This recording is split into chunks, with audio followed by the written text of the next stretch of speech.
major, and knowing you're going to have to drop everything you're doing, leave your family, and go out and fight a fire. That is the reality for thousands of firefighters across the state. What about those behind the scenes? The people who have to say goodbye knowing their loved one might not come back. NTV's Lauryn Bentley spoke to a family in Alma who knows this harsh reality all too well.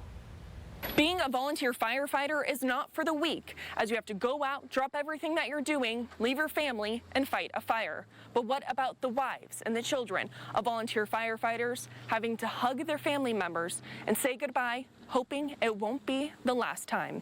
This year's been hard. I can remember hugging him and asking him not to go in my selfish ways. Katie Seiler knows the heartache of letting your loved one go. Fear is always big, especially after this year in the fire season. She's married to Alma Fire Chief Brian Seiler, and her stepfather is J.P. Trumbull, the retired Cambridge Fire Chief who died in the line of duty back in April. He died fighting the Road 702 fire that burned 44,000 acres. Brian was also on the scene the same day. Katie had to let both her dad and her husband go save her hometown. I'm from that area, and I know all those people, and so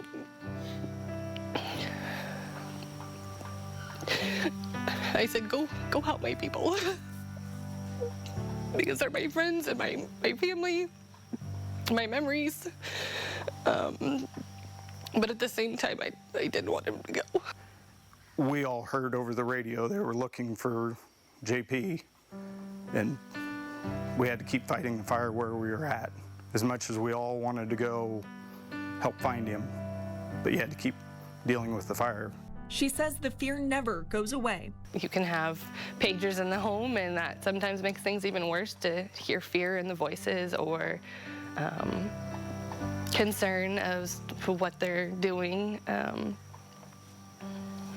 and just, are they coming home? Brian says the easy part is volunteering. The hard part is leaving his family knowing they are filled with worry. With the 739 fire and the 702 fire, those were very, very large fires that you had social media telling things out there that might have been true, might not have been true, and that's the only access they had was reading that. So they didn't know exactly what was going on. Katie says she understands why her husband volunteers. You can talk to your spouse about it, but they don't see it the way you see it all the time.